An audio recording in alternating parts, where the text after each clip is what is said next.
In the most unforgiving place on Earth, where temperatures can plunge to minus 40 degrees Celsius, and the land itself moves beneath your feet, there exists a ruler, a creature shaped by millennia of survival, a hunter that fears no rival, a monarch without a crown, yet whose dominion stretches across an ocean of ice. This is not just a predator. It is the beating heart of the Arctic, a living embodiment of power, resilience, and patience. For centuries, it has ruled this kingdom. They call it the King of the Arctic. In the Arctic, beauty and brutality walk hand in hand. To rule here, an animal must be more than strong. It must be a masterpiece of survival engineering. And the polar bear is exactly that. In the Arctic, size is survival, and the polar bear stands unmatched. A fully grown male can weigh over half a ton, standing more than 10 feet tall on its hind legs. Its sheer presence commands the ice. Every movement is a reminder of raw, unshakable dominance. The paws alone are the size of dinner plates, spanning nearly a foot across. Each one is a masterpiece of design, thickly padded for insulation, textured for grip, and tipped with claws as long as a man's fingers. They are snowshoes, paddles, weapons, and tools, all in one. Beneath that seemingly soft fur lies a fortress of muscle and fat. A layer of blubber up to 5 inches thick shields them from the Arctic's lethal chill and fuels them through weeks without a meal. The muscles in their shoulders and neck are built for the kill, powerful enough to drag a full-grown seal from the water, strong enough to break through ice with a single blow. Yet for all their weight and bulk, polar bears move with a quiet grace. They can sprint over short distances faster than the quickest human. In water, they become silent giants, swimming for hours without pause, their massive forelimbs pulling them through frigid seas with the rhythm of ancient endurance. Size gives them strength. Strength gives them freedom. And in the Arctic, freedom is the luxury only a ruler can afford. To rule the Arctic, power alone isn't enough. The polar bear's real throne is built on biology, a set of adaptations so extreme they verge on the unbelievable. Their fur isn't actually white. Each hair is transparent, hollow, and structured to scatter light, a perfect camouflage against snow and ice. Beneath that lies jet-black skin, designed to drink in the faintest heat from a sun that barely rises above the horizon. Even in water cold enough to kill a human in minutes, their core temperature remains steady.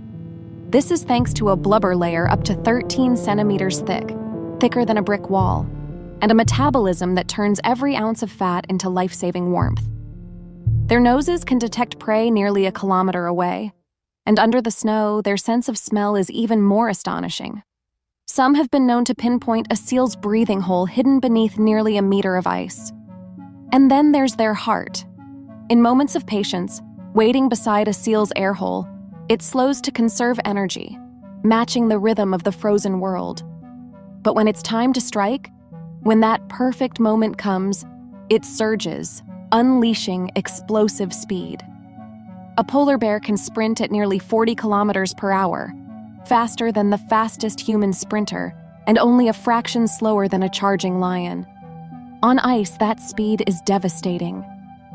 Even their stomach is built for their reign. It can hold more than 60 kilograms of food in a single meal, enough to survive for days, even weeks, without eating again. And their liver can process fat so efficiently, they can thrive on a diet that would kill almost any other predator. Every bone, every muscle, every cell serves one purpose: to survive here, where nothing else can. And that is why no rival dares challenge them on the ice. But the crown of the Arctic isn't just won through strength and skill. It must be kept through the changing seasons of a land that never forgives weakness. Winter is the season of kings. The ice stretches endlessly, a frozen empire where every floe is a hunting ground. Seals, the lifeblood of the polar bear, surface through breathing holes, and the bears wait in absolute stillness, sometimes for hours, sometimes for days. Out here, patience isn't a virtue. It's a weapon. Spring brings new life to the Arctic, and new challenges. Temperatures rise, the sun climbs higher, and the ice begins to fracture. For the polar bear, this is the feast before the famine. They hunt relentlessly, building fat reserves that will sustain them when the sea ice breaks apart. Mothers emerge from their snow dens, guiding tiny cubs into a blinding world for the first time. These cubs, barely more than bundles of fur, must learn quickly, for their lessons are written in survival, not in kindness. Then comes summer. The ice retreats, pulling the food supply with it. The ruler of the Arctic becomes a wanderer. On land, there is little to eat.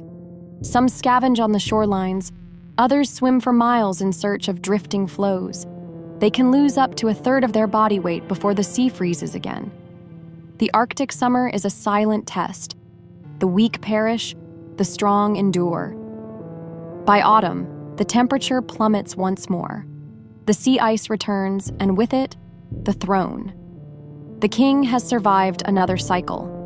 But the struggle never ends, because here, even the ruler is a prisoner to the ice. What truly cements the polar bear's reign isn't just survival, it's mastery. Take their hunting strategies. They are tacticians as much as predators. Sometimes they still hunt, crouching by a seal's breathing hole, waiting for the telltale sound of air breaking through the ice. Other times they stalk seals resting on the ice, moving so slowly, the only thing that changes is the shadow they cast. And when the moment is right, a single explosive rush closes the distance.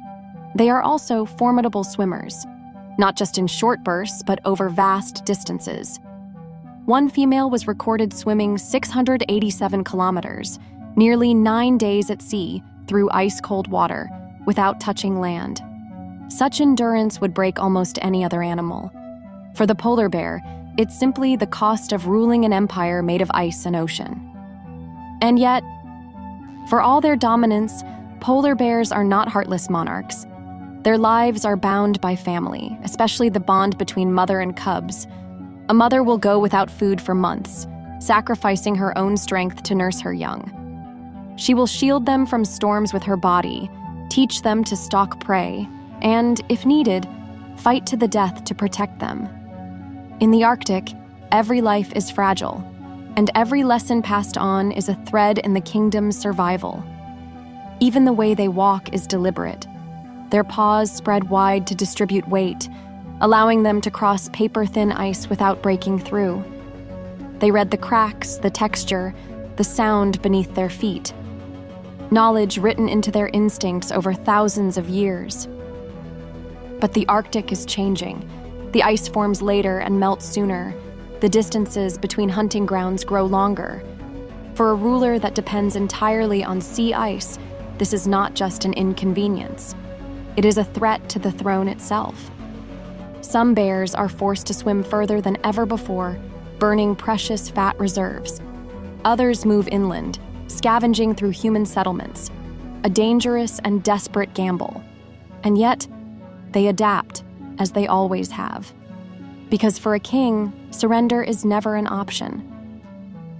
The polar bear's reign is not measured in years or even centuries, but in the survival of each individual through a landscape that tries, every single day, to kill them. They are not just predators. They are the architects of their own endurance. For all their size and dominance, the polar bear's life is stitched together by astonishing details, each one a piece of the Arctic's grand design. Their fur, for example, is not only transparent, it glows under ultraviolet light. This invisible trick helps them blend even more seamlessly into the Arctic glare. Underneath, their skin isn't just black, it's incredibly efficient at absorbing heat. On bright days, even when air temperatures are far below freezing, their bodies can get so warm that they sometimes have to sprawl out on the ice to cool down. A king who can wear a fur coat in -40 and still overheat. Their sense of smell is beyond anything we can imagine. A human might smell a roast cooking in the next room. A polar bear can smell a seal on the ice, from more than 1.6 kilometers away. Not just the scent of the animal, but the subtle trace of its breath rising through a hole in the ice. And while they seem built for crushing strength, they are also masters of stealth. In the still hunting method, they can stand motionless for hours, using nothing but the flicker of their nostrils to sense the right moment. When they finally move, it is with explosive precision, a leap so fast that the seal has no time to react. They can also change their hunting tactics depending on the conditions. In some regions, bears have been seen smashing through ice to catch seals. In others, they silently swim beneath floes and launch themselves upward in an ambush. Each strategy is a product of experience, trial, and instinct honed over generations. But perhaps the most surprising fact is this: despite their size, they are incredibly buoyant. A polar bear can float like a cork, with much of its body above the waterline, conserving energy as it drifts between hunting grounds. Their massive paws act like both paddles and rudders, steering them through waters that would freeze a human solid in minutes. Even their jaws are an engineering marvel, capable of delivering a bite force strong enough to crush the skull of a seal, or even a small walrus. Yet mothers use the same jaws to gently carry their newborn cubs across the ice without harm. And here's something few people know. Polar bears are actually classified as marine mammals, the only bear species with that title. They spend more time on the sea ice and in the water than they do on land, making them as much a creature of the ocean as of the frozen shore. Every part of them, from the way they move to the way they think, is a testament to the environment that shaped them. And the more we uncover about them, the clearer it becomes. The king of the Arctic wears his crown not just because of power, but because he is the perfect creation of the most extreme kingdom on Earth.